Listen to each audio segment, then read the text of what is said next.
अस्सलामुअलैकुम friends, this is Ahmad लतीफ़ गुमन। तो चलिए आज की वीडियो हम डिस्कस करेंगे मैनेज और अनमैनेज स्विच के बारे में।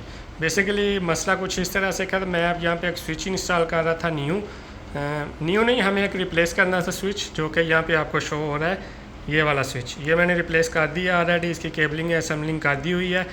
तो इसको मैंने कॉन्फ़िगरेशन की थी इसकी वाया पुटी, यहाँ पे आप देख सकते हैं मैंने सिस्टम को ऑन किया हुआ है और इस स्विच के साथ हमने उसको रिप्लेस किया है।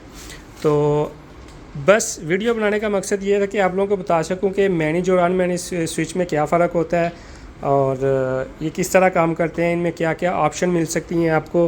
तो फॉर एग्ज़ाम्पल यहाँ पे आप देख सकते हैं, यहाँ पे सिस्को का है, GS300 है, 58 पोर्ट है और ये गीगावाट में पोर्ट है इसकी सारी।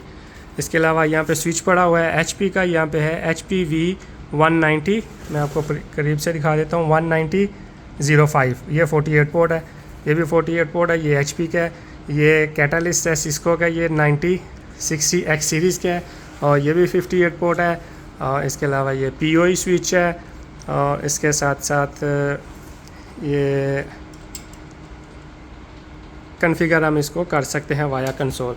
तो फ़र्क बताने के लिए मैं सिर्फ आपको यहाँ पे बता दूँ तो मेरे पास कोई अनमैनेज या स्विच नहीं पड़ा हुआ, जो बेसिकली जिनको हम कॉन्फ़िगर नहीं कर सकते हैं स्विच को, वो बेसिकली हम सिंपल टास्क के लिए यूज़ करते हैं, उनको हम एज आ मतलब डाटा शेयरिंग के लिए इस्तेमाल कर सकते हैं या सिंपल टास्क के लिए। बेसिकली वो as a plug and play का काम करते हैं, मतलब उनमें केबल प्लग की, दूसरी पोर्ट से केबल ली और जहाँ पे भी आप शेयर करना चाहते हैं एंड पॉइंट में वहाँ पे उसको लगा दीजिए और वो ऑटोमेटिकली उसको स्टार्ट कर देगा, उसका मतलब नेटवर्क को ऑन कर देगा। लेकिन जो मैनेजेबल स्विच होते हैं उनमें ये सिस्टम नहीं होता है। उनमें बेसिकली मैनेज स्विच में जो होता है ना, वो फुली कॉन्फ़िगरेबल होते हैं, ये कस्टमाइजेबल होते हैं, ये मतलब आपको प्रोवाइड कर सकते हैं रेंज ऑफ डाटा की मुख्तलिफ प्लेटफार्म पे। आप उसमें VLAN क्रिएट कर सकते हैं, उसमें VTP और STP, ACL, QoS और SSH, इसके अलावा टेलनेट, VTP और सिक्योरिटी के बहुत ज़्यादा ऑप्शन आपको उसमें मिल जाती हैं। तो उनमें बस एक ही थोड़ी सी प्रॉब्लम करता है, जो चीज़ मैं आप लोगों को बता देता हूँ, जो उसका एक माइनस पॉइंट है।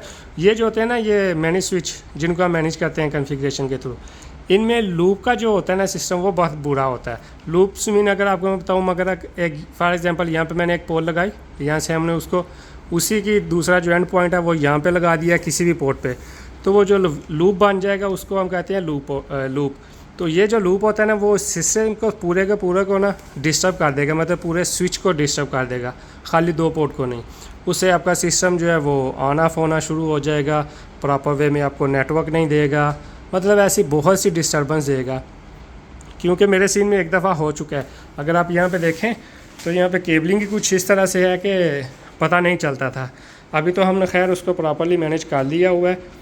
तो यहाँ पे देखिए, अगर ये मैंने स्विच था, यहाँ से केबल ली, अगर यहाँ से नीचे से घूमती हुई किसी तरीके से भी गलती से यहाँ पे आगे लग गई, तो ये पूरे का पूरा जो सिस्टम है ये डाउन हो जाएगा।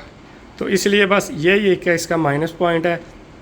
इसके अलावा जो मैनेज स्विच होते हैं ये बहुत महंगे होते हैं, एक्सपेंसिव होते हैं, जबकि जो अनमैनेज होते हैं जिनको आप मैनेज नहीं कर सकते, वो चीप प्राइस में आपको मिल जाएंगे। ये हर किस्म के ब्रांड में मिल जाएगा, आपको सिस्को में मिल जाएगा, TP-Link में मिल जाएगा, जूनिपर में मिलेगा, हवावे में मिलेगा, D-Link में मिलेगा और HP में मिलेगा। इसके अलावा भी बेतहाशा कंपनियां जिनमें ये आपको मिल जाएंगे और ये प्रॉपर वर्क करते हैं, इनमें इतना कुछ ख़ास नहीं होता। और दूसरी चीज़, ये जो मैनेजेबल होते हैं, इनको मैनेज करने के लिए यहाँ पर आप देख सकते हैं, यहाँ पे एक पोर्ट नज़र आ रही है आपको, ये ब्लिंक लाइट ऑन है, यहाँ पे लिखा हुआ है कंसोल। आप इसको कंसोल के थ्रू असेस कर सकते हैं इसकी कॉन्फ़िगरेशन के लिए। इसके अलावा यहाँ पे बैकअप के लिए USB पोर्ट भी आपको मिलेगी और स्मार्ट USB भी मिल जाएगी। इसके अलावा यहाँ पे देख सकते हैं इनमें फाइबर के 4 कनेक्शन हैं, 4 पॉइंट हमें मिल रहे हैं। और इसके अलावा अब ज़रूरी नहीं, फॉर एग्ज़ाम्पल यहाँ पे अगर आप स्विच देखें, ये कैटालिस्ट लगा हुआ है, ये 9060 सीरीज़ है, ये PoE स्विच है, यहाँ पे आपको कंसोल की ऑप्शन नहीं मिल रही। और इस साइड पे भी आएंगे तो यहाँ पे भी नहीं मिल रही, यहाँ पे इसमें भी है, इसमें भी है, इसमें भी है, सब सिस्टम में है। अब इसको किस तरह कॉन्फ़िगर किया हुआ है, अब ज़रूरी नहीं कि अगर फ्रंट पे नहीं है तो आपको बैक पे नहीं मिलेगी। मैं आपको बैक पे लेके चलता हूँ।